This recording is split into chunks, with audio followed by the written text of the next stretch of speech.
Continuamos esta mañana en el Tribunal Electoral del Poder Judicial de la Federación con los trabajos que convoca este seminario Diálogos para la Justicia Abierta. Vamos directamente a la mesa número 6, denominada Periodismo y Opinión Pública. ¿Qué tipo de relación es preciso construir entre los medios y los tribunales para una justicia abierta? Tengo el gusto de presentar a todas y a todos ustedes al profesor investigador del Centro de Investigación y Docencia Económica, el doctor Saúl López Noriega.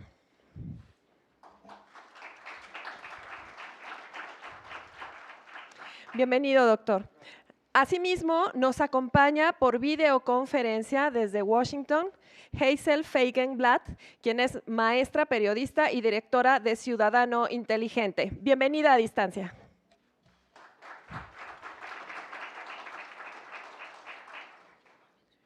Asimismo, nos acompaña en esta mesa el director asociado de Parametría SADCB, doctor Francisco Abundes Luna.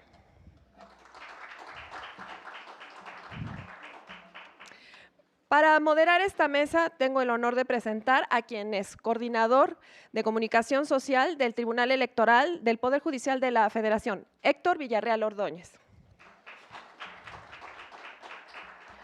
Antes de ceder el uso de la voz a nuestro moderador, me permito dar lectura breve de una semblanza. Es licenciado en Comunicación por la Universidad Iberoamericana, Campus Ciudad de México, entre otros cargos. Estuvo al frente de la Dirección de Información a Prensa Internacional de la Procuraduría General de la República. Fue director general de Comunicación Social y director general de Radio, Televisión y Cinematografía RTC de la Secretaría de Gobernación. Fue coordinador de Radio y Televisión en la Presidencia de la República, director general del Instituto Mexicano de la Radio, el IMER, y también subsecretario de Normatividad de Medios de la Secretaría de Gobernación y director general de la Agencia de Noticias del Estado Mexicano, Notimex. Asimismo, ha sido docente en la Universidad Iberoamericana, en el Centro de Investigación y Docencia Económica y en la Facultad de Ciencias Políticas y Sociales de la Universidad Nacional Autónoma de México. Actualmente es coordinador de comunicación social del Tribunal Electoral del Poder Judicial de la Federación. Señor coordinador, tiene usted el uso de la voz. Muchas gracias, Lucy. Muy buenas tardes a todos y bienvenidos a esta mesa sobre periodismo y opinión pública y especialmente qué relación debe construirse entre los medios y los tribunales para una justicia abierta. Y sin más, quisiera presentarles a nuestro primer ponente, el doctor Saúl López Noriega. Es licenciado en Derecho por el Instituto Tecnológico Autónomo de México, el ITAM. Es doctor en Filosofía Política y Derecho Constitucional por la Universidad Autónoma de Madrid. Es editor online del blog sobre temas judiciales de la revista Nexos. Coordina el proyecto Monitor Judicial, es miembro del Observatorio para los Procesos de Comunicación Pública de la Violencia y codirige la colección de libros Lectura Contemporánea de los Clásicos. Saúl López Noriega es también colaborador regular con temas jurídicos y políticos de la revista Nexos y de barras de opinión en diversos medios de comunicación y programas, entre otros como Agenda Pública de Foro Televisión y la primera emisión de noticias del IMER. Actualmente, el doctor López Noriega es profesor de tiempo completo del Departamento de Derecho del ITAM, donde imparte las materias de Derecho Constitucional y Democracia, Poder y Medios de Comunicación, además de coordinar el diplomado en Periodismo Jurídico. Saúl, bienvenido, muchas gracias. Muchas gracias, Héctor, por esa amable presentación y muchas gracias al Tribunal Electoral por invitarme a este evento, que bueno, a pesar de que la ubicación del tribunal no es muy cercana, la idea de este seminario es justo pensar cómo hacer cercano a los tribunales, por supuesto la sala superior, y pensar toda esta narrativa que existe no solo en México, en muchas otras partes del mundo respecto a la llamada justicia abierta. Me gustaría arrancar un poco algunos puntos que quiero abordar al respecto, subrayando que por un lado, digamos, hay dos aspectos muy positivos en este tema, porque por un lado cada vez hay mayor consenso de que es importante acercar los tribunales a la ciudadanía, acercar su producto, digamos, informativo clave, que son las sentencias, acercarlo a la ciudadanía. Hay un convencimiento tanto de un mayor número de jueces, de magistrados, de ministros de la Suprema Corte, pero también por parte de la academia y por parte del periodismo y diversos medios de comunicación.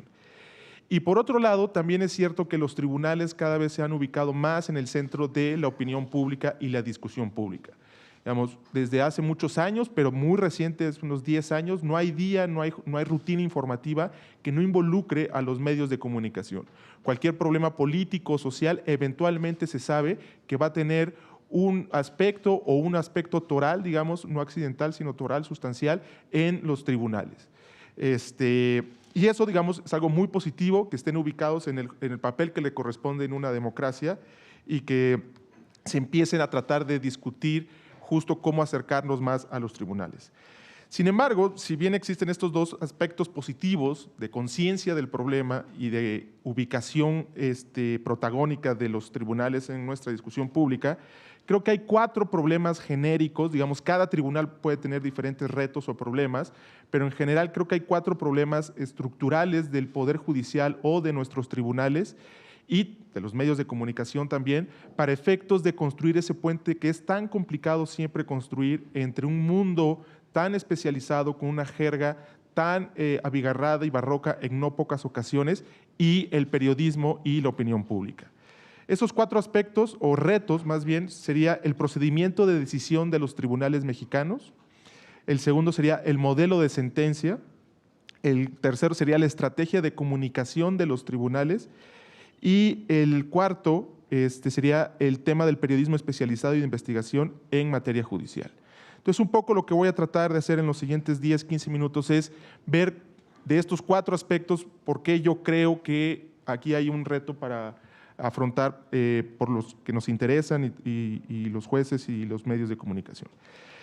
En primer lugar, digamos, si pensamos el primer tema del procedimiento de decisión, si pensamos, por ejemplo, en el procedimiento de decisión de la Suprema Corte y que varios tribunales tienen un procedimiento de decisión bastante similar, en realidad, y más allá de la cuestión jurisdiccional, es un procedimiento bastante malo para efectos de comunicar sus sentencias. Pensemos en breve, sé que procesalmente puede ser distinto, pero en breve están las siguientes etapas del procedimiento de decisión de la Corte. Llega un asunto a la Corte, se turna a un ministro ponente, como sabemos, se presenta un proyecto de resolución a sus colegas y se vota y toma una decisión. Y semanas después, o meses después, viene la llamada engrose o que es la sentencia, lo cual viene la decisión que ya conocimos en términos públicos y junto con los argumentos de la mayoría del caso. Vale subrayar que cuando se discute esta decisión y se vota esta decisión, no solo es público esta discusión, sino que también es mediática, lo cual es una verdadera anomalía en los tribunales constitucionales del mundo. Salvo Brasil, no hay otro país que tenga un procedimiento de decisión característicos. Y esto tiene varias razones, no solo es una tradición de por qué en otros lugares se hace y otros no, sino hay varias razones. Y una de las razones es la preocupación que genera un procedimiento de decisión en estos términos, es un gran productor, un gran generador de juicios paralelos. Un juicio paralelo, como sabemos en breve, es cuando se crea una perspectiva, una opinión respecto a un caso jurisdiccional. El caso, digamos, de laboratorio emblemático en México sería el caso Cassés. No es el único, por supuesto, pero es el más fácil para ubicarnos, donde hay una percepción de segmentos de la población respecto a cuál debe ser el resultado. Y ese costo que ya está en la sociedad, esa idea de cómo debe ser el sentido de la decisión, es lo que tienen que combatir los ministros al momento de tomar su decisión. Y este tipo de juicios paralelos que merman muchísimo la capacidad de acción de los tribunales, merman la legitimidad de los tribunales y distorsionan, y esto es lo más relevante para efectos de este seminario, distorsionan luego el proceso de comunicación de la sentencia y de sus argumentos. Se presenta en el caso de la Suprema Corte cuando se difunden los proyectos de resolución. Todos lo sabemos, en ocasiones los proyectos de resolución generan un costo para los colegas de los ministros, digamos, se presenta un proyecto en un sentido, en una propuesta, y el resto de los ministros, al momento de abrir la discusión, tienen que lidiar o batallar con esa posición. Durante la discusión también se genera ese problema de juicios paralelos, porque recordemos que la Suprema Corte, y esto no es responsabilidad de ellos, los casos cada vez son más complicados los que resuelve la Suprema Corte, y es muy complicado por lo mismo que en una sola sesión o en un solo día resuelva un caso. Entonces, cada vez que hay varias sesiones donde se está discutiendo un asunto y no se logra tomar una decisión, porque simplemente el caso es muy complejo y es muy largo, ese día se van generando percepciones en la opinión pública, construcciones narrativas en los medios de comunicación que no siempre ayudan a comunicar de manera adecuada qué se discutió, hacia dónde va y luego inclusive el sentido de la decisión. ¿Y qué es lo que nos queda? Esto es un problema no menor, porque lo que nos queda mucho en el registro de los medios de comunicación son, en no pocas ocasiones, los dimes y diretes entre los ministros, las rencillas luego que hay entre los ministros o los jueces, que eso es normal, eso es natural. El punto es que la prensa no registra los argumentos, que es lo más relevante, ni en ocasiones el sentido de la discusión. Un ejemplo clarísimo es cuando se discutió por primera ocasión el matrimonio entre personas del mismo sexo por parte de la Suprema Corte, que fue una acción de inconstitucionalidad, como sabemos.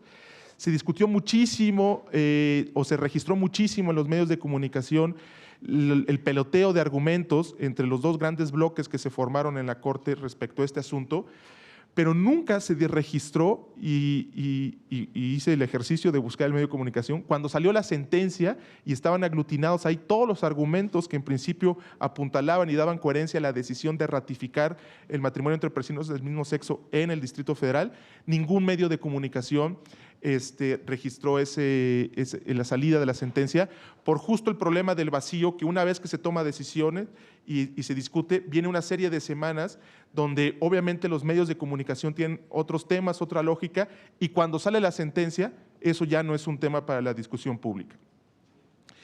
El segundo reto, eso nos lleva, me parece, al segundo reto, que es mejorar el modelo de sentencia. Y uno de los problemas que veo en este sentido es que mientras la sentencia no esté en el centro de la discusión pública, mientras la sentencia no sea el documento para decir esto estuvo bien, esto estuvo mal, esto me gustó menos y demás, es muy complicado que la misma opinión pública, los medios de comunicación y la academia exijan a los tribunales mejorar sus sentencias, porque no es un producto a consumir. Inclusive si uno ve los académicos que opinan o hablan sobre los casos jurisdiccionales, no hablan a partir de la sentencia, porque no hay sentencia en ese momento como documento. Jurisdiccionalmente, por supuesto que hay una sentencia porque hay una decisión, pero como documento no hay sentencia. La discusión es a partir de las versiones estenográficas de los ministros, a partir de lo que vimos en internet o a partir de lo que vimos en el canal judicial, lo cual, por supuesto, genera mucha información, pero no es necesariamente los argumentos jurídicos que van a quedar firmes en la sentencia y que, como sabemos, hablando de controversias y acciones, con cierta mayoría, pues tienen una fuerza sólida como jurisprudencia. Entonces, un tema importantísimo es mejorar las sentencias. Creo que los incentivos no están adecuados para mejorarlas. Hay muchos esfuerzos, justamente este seminario, justamente entiendo que la Sala Superior está trabajando en diseñar, en aglutinar las diferentes perspectivas de sus integrantes para mejorar las sentencias, pero lo importante que quiero subrayar acá es ese tema de que hay un desfase de dar a conocer la decisión jurisdiccional junto con el documento. Algo que no sucede, por ejemplo, en Estados Unidos. En Estados Unidos están las audiencias orales, como sabemos, que son públicas, no mediáticas. Luego los jueces en secreto discuten y deciden el caso. Y cuando van a dar a conocer la resolución del caso, lo dan junto con el documento sentencia. Y entonces los medios, es muy complicado para los medios no acercarse a ese documento. Sobre todo porque ahora con redes sociales, digamos, cuando vino el caso de matrimonio entre personas del mismo sexo en Estados Unidos, en cuanto dieron a conocer la Corte Suprema de Estados Unidos esa decisión, todos nos enteramos en el mundo que había dicho es constitucional. Pero lo más relevante que entonces queríamos es, so what? O sea, a partir de qué argumentos, a partir de qué elementos y qué es lo que puede impactar en la dinámica o la narrativa constitucional esta resolución del caso. Y eso obviamente, pues ahí es donde entra el valor agregado de los periodistas al resumir, al discutir, a conectar con precedentes, etcétera, de la sentencia. Creo que en ese sentido, y aquí es una discusión abierta de cómo mejorar el modelo de sentencia de un tribunal mexicano, digamos, Creo que hay varios aspectos a mejorar. En general, las sentencias de los tribunales mexicanos no me parece que sean buenas en términos de comunicación, lo cual no significa que sean buenas decisiones. Esa es una diferencia importante. Pero creo que, digamos, todos sabemos a priori qué hay que hacer. Hay que reducir el tamaño, hay que mejorar el lenguaje, hay que hacerlo más conciso, efectivo. Y creo que hay dos objetivos, porque insisto, la discusión es abierta, pero hay dos objetivos. Es entender que la sentencia en efecto es una pieza jurisdiccional, es un documento jurídico, pero también es un documento, es una especie de dardo comunicacional que es importante pensar al momento de redactarla, no solo asentar bien los argumentos y las posiciones y demás, sino entender que esto debe ser leído o debiese ser leído o debe poder ser leído no solo por un gremio que normalmente nos hablamos entre nosotros y demás, sino que logre saltar el invernadero de los abogados y sea capaz de que un ciudadano pueda leerlos y entenderlo más o menos. Creo que ese es el gran objetivo, entender que es una pieza comunicacional. Como muchos otros poderes saben que cuando emiten una resolución, una decisión y demás, saben, se preocupan por el tema de cómo va a ser leído, si va a ser entendido y cómo va a ser leído. Creo que esos son tres aspectos claves. La otra cuestión, y que por supuesto esto está cambiando, todo esto está cambiando, es el tema de la estrategia de comunicación de los tribunales. Creo que, digamos, hay este gran debate entre los jueces hablan por sus sentencias y por tanto yo emito mis sentencias y punto, ¿no? Hay otros que piden que hay que exigir a los jueces que den entrevistas, que hablen, está el tema de redes sociales o no. Yo creo que el tema de las sentencias, o sea, que un juez se reduzca a hacer una buena sentencia en términos jurisdiccionales y como pieza comunicacional es mucho y es bastante bueno. Pero no solo se reduce eso a la estrategia de comunicación del tribunal, no solo se debe reducir a eso. Y pongo un ejemplo muy concreto. Yo creo que la sentencia de la Corte, por ejemplo, de matrimonio entre personas del mismo sexo que acabo de mencionar, fue buena en muchos sentidos, no solo por la decisión, sino por los argumentos, pero la estrategia de comunicación, cuando salió la sentencia, fue nula. La Corte no emitió ni un comunicado para decir, ya aquí está la sentencia. Y es una sentencia que resume y poner los 4 o 5 argumentos y demás. No es necesario, me parece, digamos, dar conferencias de prensa, exigirle a los magistrados o ministros o jueces que den entrevistas y demás, es simplemente estar pendiente de toda la labor que se hace y dar cuenta en esa estrategia de comunicación que justo los tribunales, y esto es un mito de que los tribunales no tienen estrategia de comunicación, sí existe, en Estados Unidos está muy bien documentado de cómo hacen sus estrategias de comunicación. Ejemplo muy concreto, en Estados Unidos, como sueltan varias sentencias en un mismo día, luego lo que hacen es colocar una que saben que a la opinión pública le interesa, como puede ser matrimonio entre personas del mismo sexo, y dentro de ese paquete de 10 o 15 sentencias, poner una de fiscal, ejemplo, o una de corporativo, cuyo impacto puede ser estructural para la economía del país. Pero el tema es árido y hay un tema más taquillero y son 10 sentencias. El periodista tiene que seleccionar qué sentencia voy a hablar mañana en mi columna del New York Times o del Washington Post. Y eso no lo hacen de manera irreflexiva. Cosas así sutiles ayudan a combatir los juicios paralelos y ayudan en ese sentido, que es el objetivo, a comunicar mejor los tribunales lo que están haciendo. Y por último, para cerrar, el otro reto que no tienen que ver ya con los tribunales, tiene que ver con los medios de comunicación. Es un reto, digamos, el tema de cuál es el papel de los periodistas o de los medios de comunicación en este tema del periodismo judicial o de comunicar. Creo que en muy buena medida es ser traductores de lo que pasa en esos lugares que son los tribunales, que ha cambiado mucho, pero que históricamente no han sido amigables, hoy en día sí lo son mucho más. Hay muchísima información ahora en la página de la Sala Superior, por ejemplo, y de las salas regionales de la misma Suprema Corte, pero es importante que los medios de comunicación logren tener especialistas en periodismo judicial. Es complicado porque aquí estamos hablando de uno de los retos más complicados de los medios de comunicación, que es el tema de la economía de los medios. O sea, ¿cuál es el costo de yo educar, especializar a un periodista y que solo se dedique, por ejemplo, a la Suprema Corte o al Tribunal Electoral? Y no como sucede normalmente, que cubre Corte, Tribunal Electoral, Secretaría de Defensa, Procuraduría General de la República y FEPADE inclusive, ¿no? Lo cual hace muy complicado realizar un trabajo periodístico de manera seria y especializada.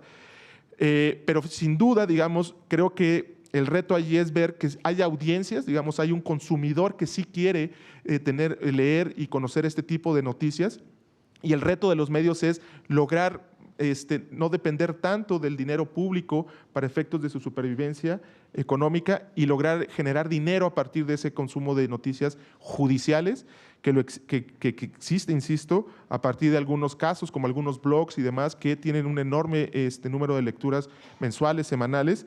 Y tampoco es el gran periodismo, digamos, muy rara vez este es el periodismo que va a ser primera plana en muchas ocasiones, pero digamos, el reto aquí es justo tratar de depender menos del dinero público, generar periodismo especializado y generar economías para esa audiencia que existe potencialmente. Muchísimas gracias.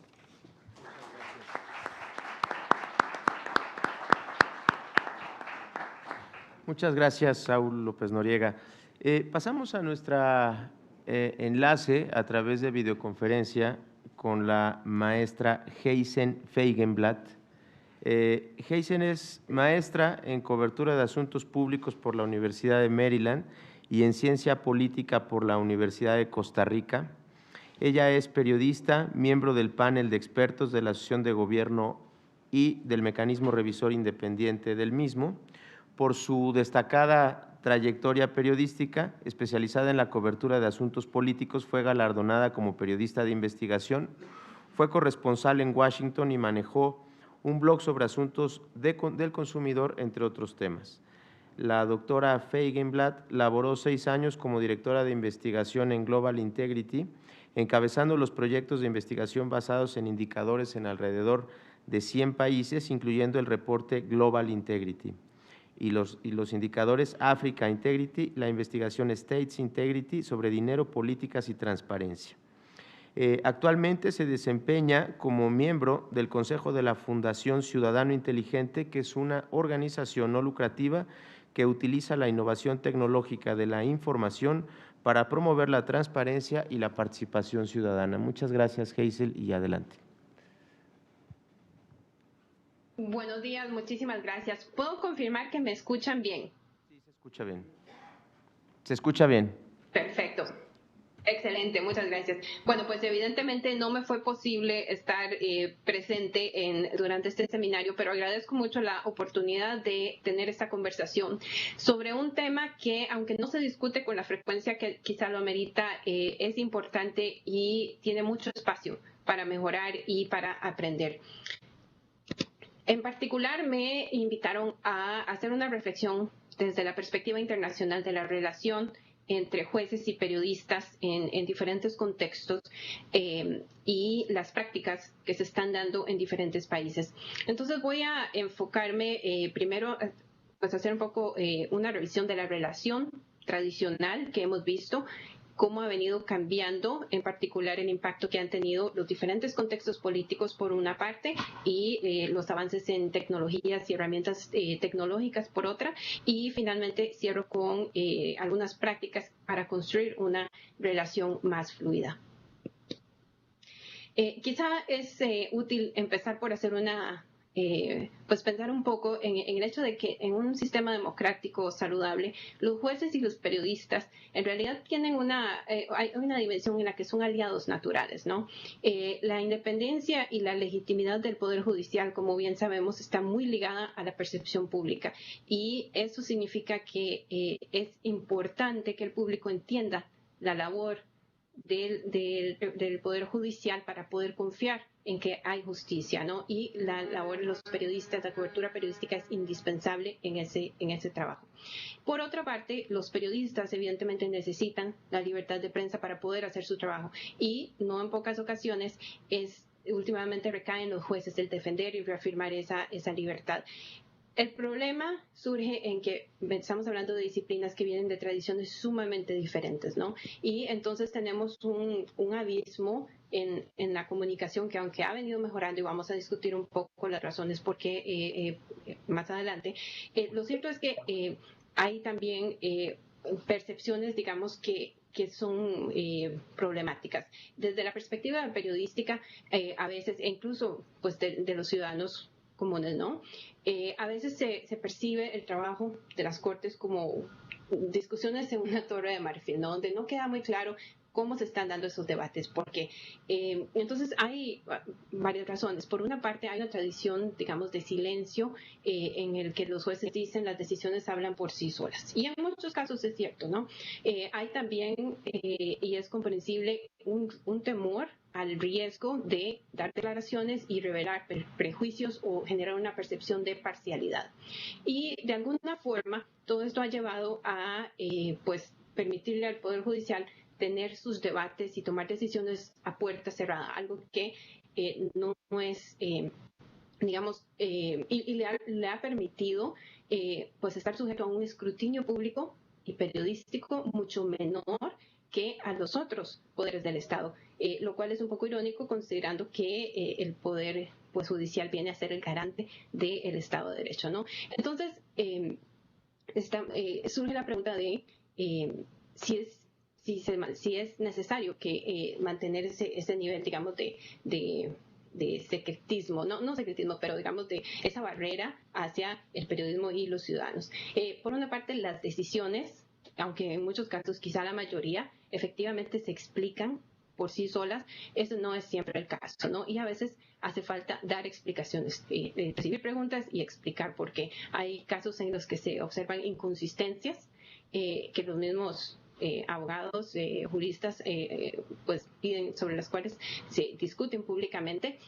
Hay contextos políticos en los que lamentablemente las discusiones, en los que el Poder Judicial quizá no tiene la independencia que se requiere en un sistema democrático y entonces a veces vemos razonamientos que tienen debilidades, que no pasan, que se pueden poner en un papel, pero que no pasan un escrutinio, digamos, una entrevista, un interrogatorio.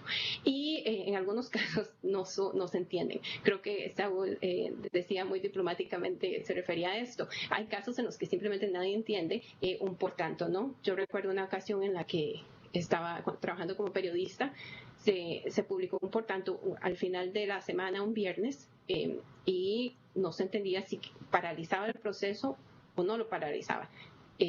Y recuerdo que después de hablar con el ministro, con los abogados de las empresas, con la Contraloría, con la oficina de prensa, nadie entendía y no encontraban a los magistrados.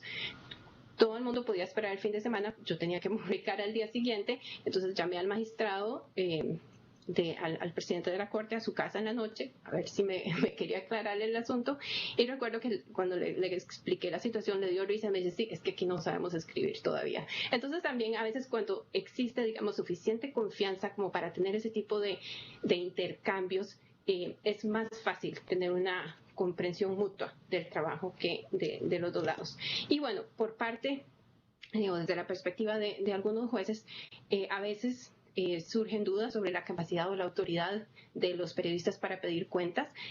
Como comentaba el colega anteriormente, hay periodistas especializados que son sumamente buenos en trabajar estos temas. Hay otros a los que pues están empezando o que tal vez tienen muchos tipos de fuentes y no tienen la misma con los mismos recursos para dedicarse tan de lleno, y eso a veces genera pues ese tipo de limitaciones, ¿no? Hay también quienes tienen la idea de que los periodistas deben traducir lo que se dice en la Corte, pero no necesariamente ejercer una labor de rendición de cuentas, de escrutinio, de hacer preguntas, ¿no? Luego también está el tema del temor a que la información, a que un juez haga declaraciones sobre un tema y estas se pues publiquen de forma inexacta, o que se le hagan preguntas que lo pongan, digamos, en evidencia o que lo hagan quedar mal y entonces desautoricen en cierta forma la imagen del juez o del Poder Judicial. Y bueno, también en algunos contextos existe cierto temor a que algunos medios puedan tener agendas políticas que puedan, pues, digamos, afectar el mensaje que últimamente se va a publicar. Y algunos de estos o sea, son pues, preocupaciones que pueden ser válidas, pero que de ninguna manera son justificación para una barrera a una comunicación muchísimo más transparente con la prensa. Entonces, básicamente tenemos un debate, por una parte, entre jueces que consideran que en efecto ellos se podrían beneficiar de ese intercambio de información más fluido con la prensa, por ejemplo, este juez en Estados Unidos que dice tienen que haber reglas claras, pero al final tenemos que empezar a reducir ese abismo. Y tenemos otros, por ejemplo, como este profesor de Derecho en George Mason University en Washington, quien dice que si un juez quiere decir algo, lo puede decir en la corte y los periodistas se limitan a escribirlo, lo cual es una percepción sumamente limitante del periodismo que no es acorde, no solo con el periodismo, sino con el nivel de escrutinio público que estamos viendo en los últimos 10 años y que va avanzando cada vez más con sociedad civil y con diferentes tipos de fiscalización pública. Entonces, hay ese nivel de apertura que estamos observando internacionalmente se puede explicar por tal vez dos factores principales.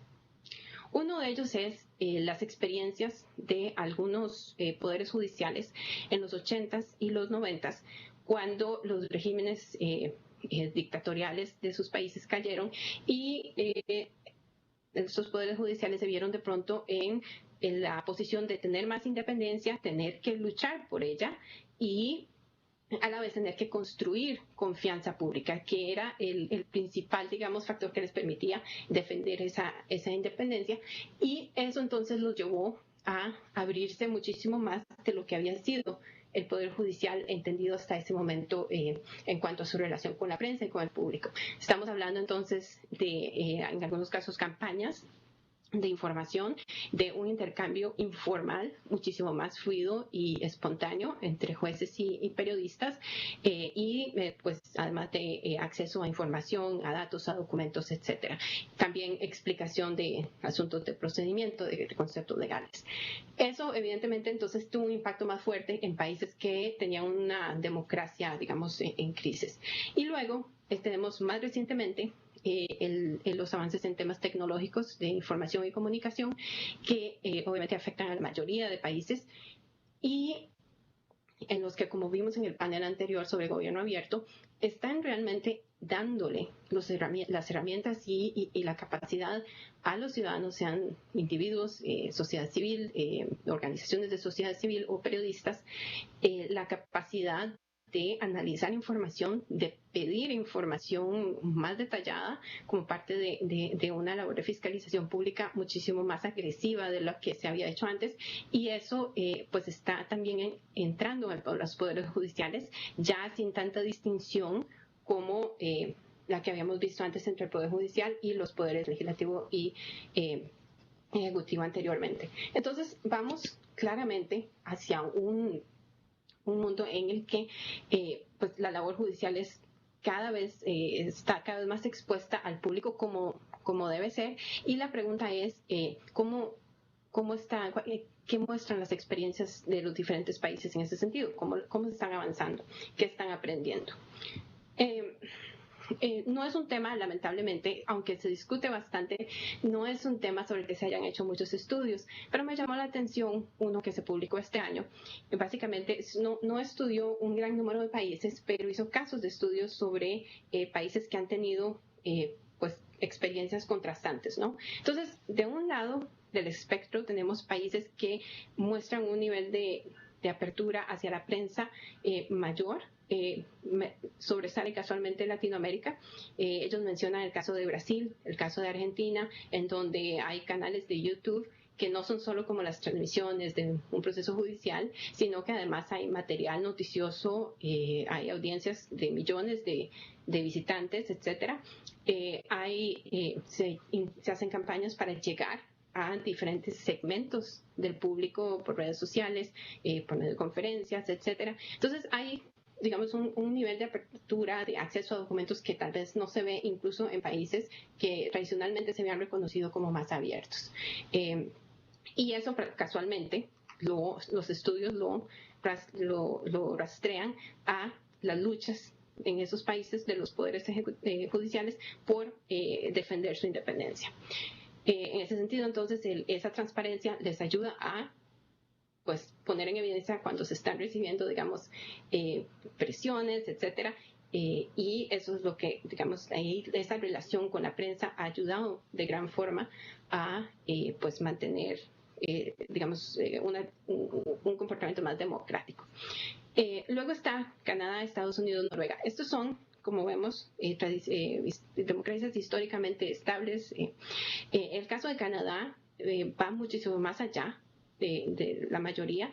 Ellos, por ejemplo, con el caso de las sentencias que se hablaba anteriormente, ahí se permite lo que ellos llaman hacer un lockup, que básicamente es antes de que se haga pública una sentencia o una resolución, se le da acceso a los periodistas de forma embargada. Entonces, eso quiere decir que documentos altamente técnicos, casos complejos, los periodistas pueden leerlos con tiempo, de forma pausada, aclarar las dudas que tienen, preparar la publicación y publicar en el momento en que la Corte lo publica, ¿no? Entonces, es algo que funciona, ha funcionado muy bien de los dos lados, o sea, los periodistas no salen y lo publican antes de tiempo, y por otra parte, se permite entonces al público recibir una noticia de una mayor calidad, ¿no? Preparada de una forma más pausada. En Estados Unidos realmente está como en un término medio, ¿no? Los magistrados de la Corte Suprema pues escriben libros, van a conferencias, a veces hacen comentarios hasta sobre el presidente, como vimos recientemente en la campaña pasada. Pero, por otra parte, muchos de los debates son a puerta cerrada, no permiten cámaras, tienen las resoluciones no se permiten antes, no se hacen, digamos, briefings sobre algunos temas complejos que podrían beneficiar a la cobertura y la calidad de la información que últimamente le llega al público. Noruega es un caso interesante porque es uno de los poderes judiciales, según entiendo, más al que mayor confianza se le tiene en el mundo, pero por otra parte es sumamente limitado en la información que da la prensa, en el acceso que los periodistas tienen a los jueces, y de acuerdo con el caso de estudio también no hay demasiado interés de parte de la prensa, lo cual se explica un poco en el contexto. No es un país que no ha tenido mayores problemas de corrupción, que es políticamente muy estable. Y luego tenemos en el otro extremo del espectro a democracias muy jóvenes que son en las que los poderes judiciales son sumamente cerrados. Por ejemplo, en el caso de Corea del Sur, solamente élites periodísticas, solo ciertos medios tienen acceso a los oficiales de prensa del Poder Judicial, ni siquiera a los jueces, y los documentos que se publican son sumamente limitados y pues no se pueden observar debates, etcétera. En Ghana es interesante que ha sido similar, pero en el 2012, cuando se pidió anular una votación y la Corte estaba bajo mucha presión política, decidió abrir acceso a las cámaras, a hacer los debates públicos como una forma de defender, digamos, su independencia, y después de eso pues volvió a mantenerse cerrada. Entonces,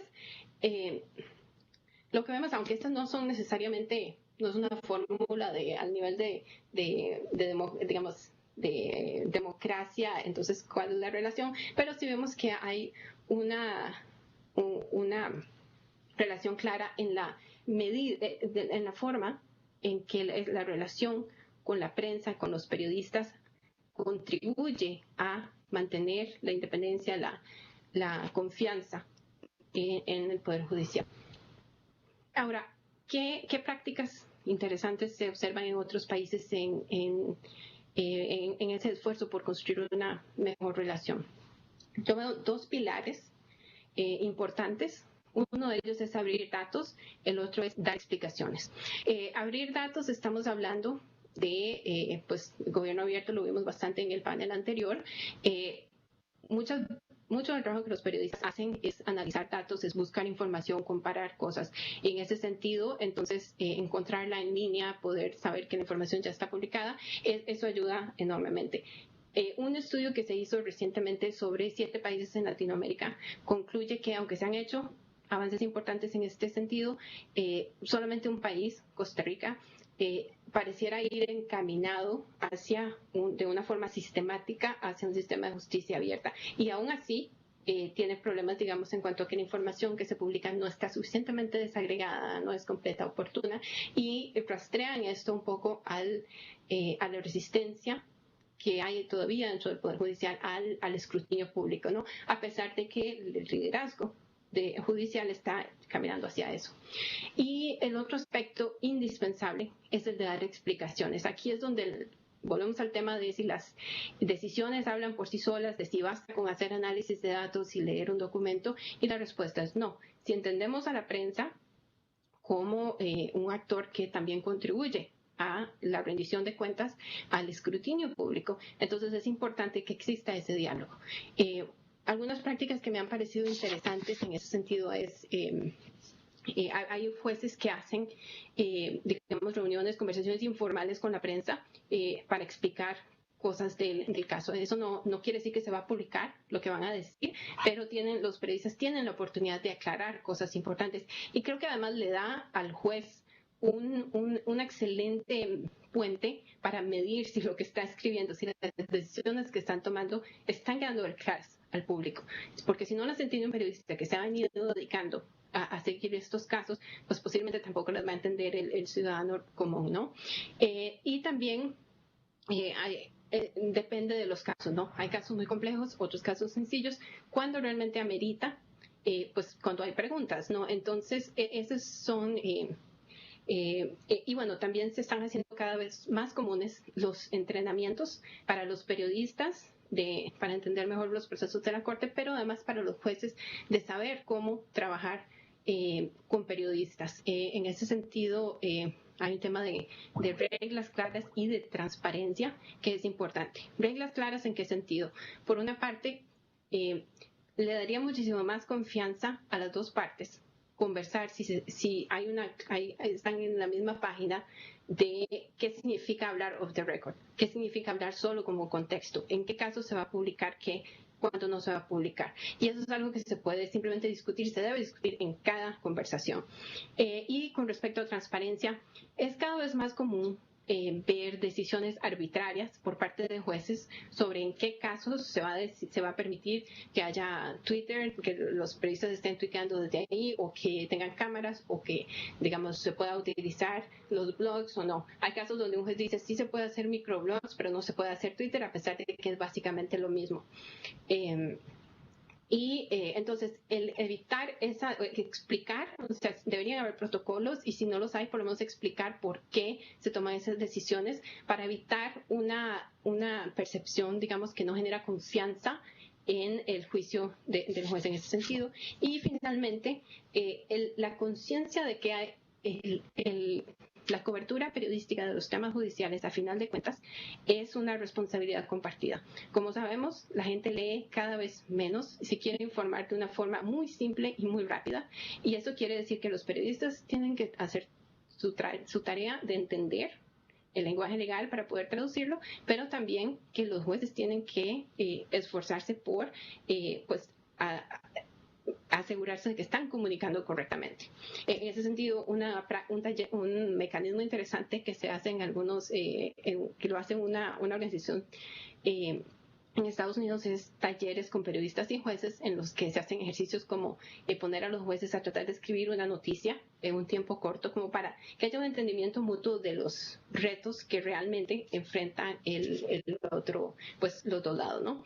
Entonces si vemos a futuro hacia dónde va esto, es claro que va a haber cada vez más apertura, por las buenas o por las malas, si se quiere, debido a toda la tecnología que tenemos y el entusiasmo con el que la gente lo está haciendo en el caso del periodismo jurídico, aunque es cierto que los medios grandes tradicionales tienen cada vez menos recursos para dedicarse a eso. También es cierto que están surgiendo blogs y que están surgiendo medios que son enfocados solo en temas judiciales. Entonces, a la vez tiene sus ventajas el hecho de que esté creciendo tanto el tipo los tipos de formatos que se puede utilizar para ejercer este tipo de escrutinio. Entonces, vale la pena para el Poder Judicial de cualquier país hacerse la pregunta de en qué momento, o si estamos realmente llegando al momento de pasar, de hacerse la pregunta qué casos ameritan una apertura hacia el periodista versus qué casos realmente justifican la opacidad. Es decir, ¿la norma con la que estamos trabajando en este momento es la apertura, o estamos todavía tratándola como una excepción? Cuando la norma en el trato con los periodistas de todos los casos, de todos los procesos, de todas las sentencias, de todos los tipos de documentos que se ponen a disposición, sean totalmente abiertos y sea solamente una excepción la opacidad, es ahí cuando estamos realmente llegando a el punto, digamos, de estándar donde podemos hablar realmente de justicia abierta. Muchas gracias. Bueno, creo que en estas primeras participaciones hemos tenido cosas muy, muy interesantes. Por un lado, el doctor López Noriega nos destaca la importancia, la responsabilidad de los tribunales también de que sean precisamente las sentencias las que estén en el centro del debate, de la cobertura y de la discusión mediática, y un poco destaca la importancia del papel de las sentencias mismas como piezas de comunicación. Y la maestra Hazel Feigenblatt hace una interesante reflexión también sobre las distintas tradiciones de donde viene el trabajo propiamente jurisdiccional y el trabajo periodístico, y cómo pues ahí hay una necesidad de una comprensión mutua y una serie de experiencias de cómo esta apertura, como quiera que sea, se está dando y podría darse de una manera mejor y más estratégica para ambos. Yo quiero recordarles nada más que tenemos la posibilidad de que apunten ustedes algunas preguntas. Yo creo que tendremos tiempo de que nuestros ponentes nos respondan algunas de ellas, entonces si nos las hacen llegar las vamos de una vez preparando. Damos paso a nuestro siguiente ponente, el maestro Francisco Abundis. Él es director asociado de la empresa Parametría, es maestro por la Universidad de Oxford en Políticas Públicas y por la Universidad de Columbia en Asuntos Internacionales. El doctor Abundis es candidato a doctor en Ciencia Política por la Universidad de Connecticut. Sus principales líneas de investigación son psicología social, opinión pública y comportamiento electoral. Francisco Abundis ha sido profesor investigador del CIDE, profesor invitado en el ITAM y profesor de la Universidad Iberoamericana.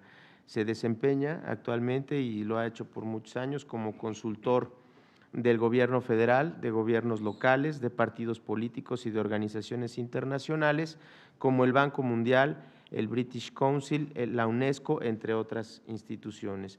Y participa, como seguramente lo han visto, en diversos medios de comunicación, abordando siempre temas sociales, políticos y coyunturales desde la óptica y la especialidad de la opinión pública. Muchas gracias, Francisco, por estar acá. Bienvenido. Gracias, Héctor. Quiero dar las gracias a la institución por esta invitación. Siempre es una buena oportunidad poder compartir datos y temas de preocupación con un público como este, especializado. Antes de empezar con esta presentación, les quiero dar algunas de las preocupaciones para que me ayuden a leer estos números o las gráficas que les voy a presentar. Como bien decía Saúl, estamos en un proceso de judicialización de muchos temas sociales, de la toma de decisiones de gobierno. Me recuerda mucho algo que nos pasó después del año 2000 en México, cuando de pronto el Congreso se hizo un nuevo actor y el Congreso pasó a hacer algo en nuestra vida pública que el ciudadano no entendía muy bien. De pronto hubo un día que el público, el ciudadano mexicano, se enteró que el Congreso no estaba de acuerdo con que el presidente saliera del país, ¿no? A lo mejor recuerdan esa anécdota que pasó con el expresidente Fox. Ese solo evento para el promedio del ciudadano mexicano en un país de tradición presidencialista fue más que desconcertante. Y luego la respuesta fue un poco más complicada todavía, porque en términos formales lo que se le dijo al ciudadano es no solamente que el Congreso tenía esa facultad, sino que además siempre la había tenido, nada más que nunca la había ejercido. Son como momentos claves en la comprensión del ciudadano de este país que de pronto creo que las pasamos por alto. Lo que pasó en ese momento con el Congreso me recuerda un poco lo que está pasando ahora con el judicial en general, en diferentes grados. Y les quiero citar solamente algunos elementos entre culturales y estructurales de por qué comunicar para un actor de esta naturaleza tiene en sí mismo algunas complicaciones. Primero, como tal, que es un nuevo elemento en la vida pública. Segundo, que la referencia cotidiana que tiene el ciudadano promedio o la opinión pública no es del todo grata. De hecho, algunos estudios sugieren que quien ha tenido contacto con un ministerio público, quien ha estado en algún proceso judicial, su opinión es sustancialmente más negativa de aquel ciudadano que simplemente observa las decisiones del judicial en abstracto. Tenemos un tercer elemento que sería la opinión pública en sí mismo es un nuevo actor. En las democracias contemporáneas es un actor que muchas democracias no saben bien a bien cómo lidiar con él. Y tenemos algunos juicios de opinión que pasan a afectar otros procesos. Saúl citó el caso de Florence Cassé, que me parece que es emblemático, pero ese solo proceso y la complejidad que tiene rebasa mucho las capacidades de comprensión que tiene el público, sobre todo cuando la explicación es que se le deja libre porque no se siguió el debido proceso. Cuando el ciudadano promedio ya tenía clara la respuesta, ya la había juzgado, ya sabía quién era, ya sabía… Pero eso nos pasa en una cantidad infinita de casos. Puede ser, algo que se entre el ciudadano como un juez que dejó salir un narcotraficante, o recientemente otro juez en Veracruz que deja salir un muchacho en un caso que públicamente ya se juzgó. Esos muchachos ya los juzgó el público, ¿no? Tienen hasta un apodo no muy grato, ¿no? El de los porquis. Entonces, es muy complicado para este ciudadano entender que de pronto todo esto ahora depende de jueces, depende de magistrados, algunos locales, hay instancias locales, otras federales, por darles algunos ejemplos. Otro es pues nuestra falta de tradición democrática, ¿no? Como tal, les puedo poner ejemplos que pueden pasar en el Tribunal Superior o que pasan en el propio INE. La gente no está acostumbrada a que haya decisiones divididas, ¿no? Si son 9 votos y si alguien reporta en los medios que fue una decisión 5 contra 4, se reporta como algo negativo. Es decir, el disenso en nuestra sociedad no es algo que incorporemos fácil.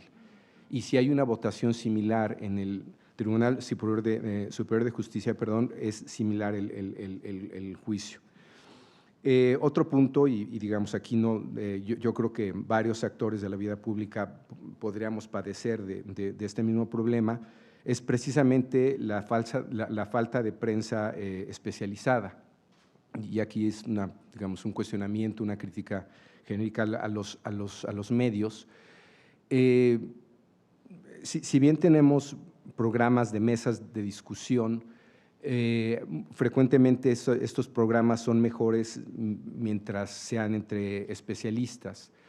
En nuestra prensa en México frecuentemente tenemos programas de discusión donde un día los mismos, analistas, opinadores son especialistas en aviones, otro día son especialistas en el judicial, otro día son especialistas en temas fiscales, otro día son especialistas… Sí hay un tema ahí de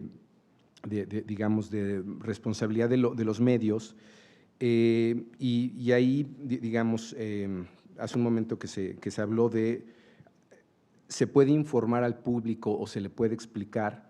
Ahí la psicología política y la psicología social tiene 2 conceptos muy útiles: información social o información política contra sofisticación social o sofisticación política. Uno es cuánto sabemos, otro es cuánto entendemos. Uno de los problemas que tiene hoy no solamente el ciudadano de México, diré el del mundo, es la capacidad para digerir información. No hay nada peor que tener más información de la necesaria para entender un proceso complejo, porque simplemente lo hace más confuso. Y otra vez, no es exclusivo de los temas judiciales, pero creo que es de los más propensos precisamente por la complejidad que puede implicar una sentencia o alguna otra decisión. A esto tengo que añadir que, como verán en los datos que les voy a mostrar, que si bien los medios solían ser nuestro, heurístico, puesto en términos de psicología social, nuestro traductor de los temas, hoy día tenemos otro elemento que se llaman las redes sociales, que por cada nota que nosotros vemos en un medio de comunicación hay una red social que se encarga de cuestionarla. Entonces, de pronto, por mejor explicado que esté un tema, siempre habrá algún blog, alguna red, alguien con alguna autoridad de una red social que puede cuestionar lo que en principio el medio ya validó. Nuevamente, esto no es un problema solamente de nuestro país. De hecho, deben de saber ustedes que recientemente la última elección en Estados Unidos presidencial fue cuestionada por la mala información, ¿no? Digo, por eso el presidente sabe muy bien que son fake news, por la mala información que circuló en redes sociales y eso cómo afectó al elector. Eso está pasando en muchos países, otra vez no es exclusivo del nuestro, pero eso está haciendo que el traductor por antonomasia, el traductor que valida o tiene responsabilidad de validar sus noticias, hoy día se ha cuestionado porque tan importante es lo que dice un medio de comunicación electrónico, alguna noticia de periódico, radio, televisión, como lo que puede pasar en una red social. Estos son como los elementos que les adelanto para que vean ahora estos números. Digo, no los quiero preocupar, pero si ven esto creo que a lo mejor me entienden. Estos son los niveles de atención que puede tener una decisión tan relevante para una institución como esta. Por ponerles un ejemplo, esta es una medición que hicimos en 2011. Todas estas son mediciones cara a cara, en vivienda, digamos, lo más representativo que pueda haber en opinión pública. Se los menciono porque la metodología o el universo que uno comprende a veces puede cambiar o, digamos, puede variar los porcentajes, pero finalmente todas estas son mediciones representativas de lo que piensa el público en general. Usted se enteró que fue nombrado un nuevo presidente del Tribunal Electoral del Poder Judicial de la Federación, 1 de cada 5, y seguramente esta medición está sobreestimada porque una vez que se le ofrece la información al respondente, nos va a, hay algo que se conoce como social desirability o social de una respuesta deseada. Ya desde los 60s, en un libro muy famoso en el que México se le incluyó como parte de ese capítulo de la cultura cívica, de civic culture, una de las características del público mexicano es que nos cuesta mucho trabajo decir que no. Digo, suena como algo ya muy trillado como parte de nuestra cultura, pero esto pasa también a niveles de información. Usted se enteró que el Tribunal Electoral del Poder Judicial de la Federación decidió anular la elección de gobernador en Colima que se realizó el pasado mes de junio. 40% dijo que sí. Esta fue una medición que hicimos en el 15. Cuando se repitió este proceso electoral, llamó mucho más la atención en medios. ¿Cuál es la condición de este nuevo órgano que la gente está empezando a digerir o a comprender, a entender su nombre? Por lo que usted sabe o ha escuchado, el Tribunal Electoral del Poder Judicial de la Federación es independiente o no del Instituto Federal Electoral. Es independiente 40%, no es independiente 33%, hasta ahí el dato sería positivo. El problema es qué es lo que quiere decir la gente con ser independiente, si eso necesariamente implica neutralidad. Esta es una serie que tenemos desde hace ya, digamos, algunos años. La empezamos en agosto del 11, un poco con la hipótesis o sembrando preguntas pensando en nuevamente esta historia que vimos con el Congreso. La hipótesis va a pasar también con las diferentes instancias judiciales. En general, usted aprueba o desaprueba la forma en que el Tribunal Electoral del Poder Judicial de la Federación realiza su trabajo. Más o menos hasta el verano del 12, venía con números positivos, niveles de aprobación de 62, 57, 61. Hay un momento ahí a inicios del 12 que medio se tocan las dos curvas, pero si ven, a partir básicamente, digamos, nos falta un registro en el 13, pero hay un punto, hay un cambio donde pasamos de tener datos positivos en términos de aprobación, y lo verán también en términos de confianza, a desaprobación, que es esa línea roja, y si le pusiéramos una línea que cruce todos esos puntos, verán que es una pendiente donde los negativos vienen subiendo con el tiempo. Si lo ven en términos de confianza, digamos, tenemos este es nuevamente aprobación, esto es confianza. La gente o el público es mucho más exigente en lo que se refiere a la confianza, salvo ese dato de julio del 12, que eso suele pasar cuando tenemos procesos electorales no cuestionados, relativamente exitosos. Todas las instituciones electorales se van para arriba, pero si quitamos ese punto de julio del 12, en realidad, digamos, es la negatividad que existe o la actitud que hay sobre este Poder Judicial es crítica. Y aquí es donde vienen los temas delicados. ¿Usted cree que el Tribunal Electoral del Poder Judicial de la Federación está integrado por magistrados imparciales o cree que favorecen algún partido político? 48% favorecen algún partido político. Es decir, de entrada ya no hay un buen cuestionamiento, hay un cuestionamiento sobre la parcialidad o sobre la imparcialidad, y lo podremos ver en el tiempo también. Ahora, digamos, este podría ser el juicio más crítico en lo que se refiere en particular al Tribunal Electoral. Uno pensaría entonces que traducir esta información a través de medios de comunicación convencionales nos podría ayudar a mejorar la imagen. El problema es que estos medios están en una situación igual o más crítica que el propio Tribunal Electoral. Es decir, hay un cuestionamiento muy serio de los medios de comunicación hoy día en este país, que diríamos pasa en cualquier democracia. Le pasó a Estados Unidos, le pasó a los españoles, y en México no es la excepción. Esto es cómo se informa la gente. Si ven, están bajando los niveles de atención, por ejemplo, de televisión, de periódicos, de radio, y lo que viene subiendo son redes sociales. Estos niveles de reputación de medios convencionales de comunicación, ¿no?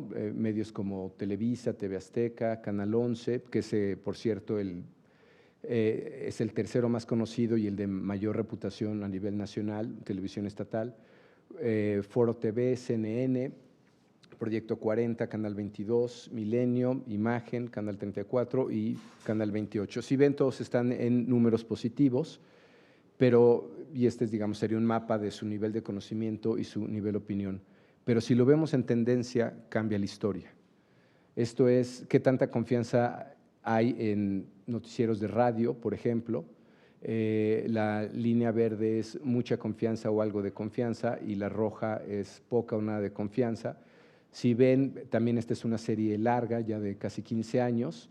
Hay una tendencia muy clara a que la gente desconfíe cada vez más en los medios de comunicación, en este caso radio. Si lo vemos en el caso de televisión, la historia no es distinta. Digamos, es claramente, nuevamente, es una serie desde junio de 2002, donde veníamos con niveles de confianza de 70%, y durante mucho tiempo, prácticamente 10 años, por ahí 12 años, estuvo en niveles positivos la evaluación de los medios de comunicación. Periódicos, ¿no? Presenta básicamente la misma tendencia. En este caso, si ven, comparado con radio, con televisión, que tiene una tendencia más clara, estos fueron cuestionados ya desde hace mucho tiempo, o se cuestiona su objetividad o imparcialidad. Esto es como para ilustrar qué es lo que cree la gente de qué está pasando con los medios. ¿Usted cree que la situación de inseguridad que se vive en el país ha limitado o no ha limitado la información que usted recibe sobre ciertos temas? ¿Hay conciencia de que sí hay limitantes sobre lo que se difunde en este tema en particular? ¿Quién cree que es el principal responsable de limitar la información que usted recibe sobre ciertos temas? Este es como el villano favorito, siempre es el gobierno, ¿no? Siempre es el gobierno mexicano o cualquiera de sus instancias, y en esto se cuestiona la independencia que pueda haber de algunos otros medios de comunicación. Esto es muy interesante porque esta es una tendencia reciente. Hoy día se confía más en la prensa extranjera. Desde su punto de vista, ¿quién cree que sea más confiable En cuanto a reportar los hechos de violencia que se viven en el país, la prensa mexicana o la prensa extranjera, digo, se los pongo como ejemplo. Este es de un tema en particular, pero lo estamos observando para la mayor parte de los temas. Prensa extranjera se asume como más objetiva. Este es interesante porque, no obstante que, como vieron, algo como Canal 11 puede ser muy bien evaluado, que es un medio público, en general se cree que hay más confianza en los medios privados. Es decir, se asume que los medios públicos tienen una agenda más clara comparado con los medios privados. Pero, nuevamente, como vieron en los canales de televisión, los medios públicos es interesante que tengan mayor reputación que los privados. Y esta es una última diapositiva para que vean que esto se ha movido en muy poco tiempo. Creo que sí tiene que ver otra vez en parte con el arribo de redes sociales, en parte con el propio comportamiento de los medios, y si de algo sirve, pues de una crisis institucional que no es de México. Tenemos una serie nosotros con la BBC, con otros 25 colegas de 25 países, y esto está pasando en muchos lugares del mundo. Hay una crisis de confianza en las instituciones que se ha pronunciado en los últimos años, pero este es como para darles una idea de la magnitud, digamos, del nivel de desconfianza que tiene el promedio del ciudadano. Las noticias que escuchamos, vemos y leemos en los medios, ¿cree que son reflejo de la realidad o cree que los medios de comunicación las manipulan? En 2012, digamos, había un casi 50-50 en la idea de que eran un reflejo de realidad contra que eran noticias manipuladas, y en el 14 pues queda claramente, es una relación 3-1 con la idea de que son noticias manipuladas. A manera de conclusión les diría, creo que es un gran reto el que tiene esta institución como cualquier otro órgano del Poder Judicial. Yo creo que hay de pronto, hay un tema de comunicación, pero creo que hay un tema de cotidianeidad, y el que me preocupa a mí más es el segundo. Es decir, ¿cuál es la experiencia que tiene el ciudadano promedio con el Poder Judicial, sea en un juicio civil de divorcio, sea en un juicio mercantil, sea ya no digamos uno penal? Creo que esa parte de pronto impide que ese ciudadano pueda digerir otro mensaje sobre el trabajo que se esté haciendo aquí o en la Suprema Corte de Justicia o en otras instancias del Poder Judicial. Estos datos están en la página de Parametría si los quieren consultar. Gracias. Muchas gracias. Muchas gracias, Francisco. Creo que destacar este papel, como dices, de la relevancia de la opinión pública como un actor en sí mismo en la democracia es fundamental, y ahí están los datos. Estamos un poco contra el tiempo. Voy a leer rápidamente tres comentarios que, independientemente de cómo estén dirigidos, creo que pueden ser para la mesa, lo que quieran ustedes comentar. Por un lado, nos preguntan si sería peligroso o si no se considera que existen riesgos en incentivar al juez a buscar una forma de aceptación social de sus sentencias, es decir, la pretensión de que la sentencia sea socialmente aceptada. Por otro lado, está Geisel en la conexión, ¿verdad? Pregunto si está la doctora Geisel. Sí. Sí, correcto. Gracias. Nos preguntan también cómo, a partir de la exposición de ella, cómo se podría promover el acuerdo de reglas entre jueces y periodistas, y un poco cómo se podría garantizar que se respeten estas reglas. Esto yo creo que tiene sentido en términos de que tal vez no en todos los países el sistema de medios es igual, y no en todos los países hay la misma confianza en que los medios se mueven por una agenda solamente periodística. Entonces yo creo que es en ese sentido también la pregunta de qué tanto se puede confiar en el sistema de medios para pensar que esas reglas se puedan cumplir. Y finalmente, después de esta última exposición del doctor Abundis, una pregunta a la mesa sobre si el hecho de ofrecer más datos se podría traducir en mayor legitimidad para las instituciones. Es decir, el hecho mismo de ofrecer más datos o más información sobre el quehacer institucional se podría traducir en una mayor legitimidad. Si les parece bien, podemos seguir el orden con el que estuvimos. Saúl, por favor. Gracias. Pues creo que, digamos, el tema de incentivar a los jueces a que a través de sus sentencias se congracie con la opinión pública, digo, eso es un riesgo permanente, digamos. En ocasiones el costo de legitimidad o el costo social que puede tener tomar una decisión puede ser un desincentivo para que el juez adopte esa decisión. Siempre ha existido. Por supuesto, entre mayor foco haya frente al juez y mayor publicidad haya el juez, pues mayor costo puede haber al respecto y ciertas estrategias puede haber en ese sentido. Creo que justo el punto es que un tribunal debe de trabajar en evitar o limar o atenuar los juicios paralelos para que esos costos, digamos, o sea, pueda trabajar con mayor libertad y tomar sus decisiones asumiendo esos costos. Valdría también decir que un problema del proceso de decisión que mencionaba hace un momento es que justo lo que genera es un incentivo para que los jueces o los ministros, por ejemplo, o los magistrados, se desvíe la atención de la opinión pública no a las sentencias, sino al juez como persona. Que ese es justo, por ejemplo, uno de los argumentos por los cuales en Estados Unidos y otros países hay una enorme preocupación de que entren las cámaras a la discusión. Porque dicen, está bien, es importante la justicia abierta, es importante el escrutinio, pero el protagonista de este chamba son las sentencias. Y por supuesto, los argumentos nos pueden criticar y demás. Pero en cuanto entra la imagen y el audio a una discusión, hay el riesgo de que el protagonista sea la persona físicamente. Y eso lo vemos, o sea, cualquiera que vea una discusión de la Corte sabe que ahí hay un protagonismo y los medios y los ministros normalmente no hablan ahí para convencer a sus colegas, sino hablan para los medios de comunicación y para el titular del día siguiente o el tweet cool del momento, ¿no? La otra cuestión, más datos, mayor legitimidad. No necesariamente la legitimidad, digamos, uno de los puntos claves de la legitimidad de un tribunal es que haga buenas sentencias, con lo complicado que significa definir qué es una buena sentencia, pero sobre todo, digamos, es mucho como la respuesta tradicional, no es tanto lo que decide un juez, sino cuáles son los argumentos a partir de los cuales llegó a esa decisión del juez, y eso creo que sigue siendo relevante, digamos.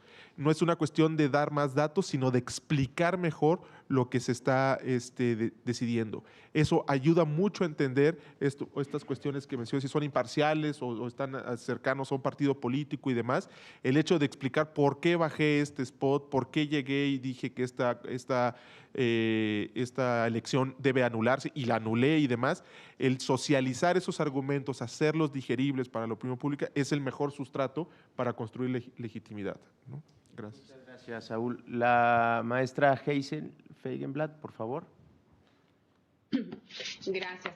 Con respecto a la primera pregunta, yo coincido en que hay riesgos en cuanto a tratar de que un juez busque aceptación, si entiendo la pregunta bien.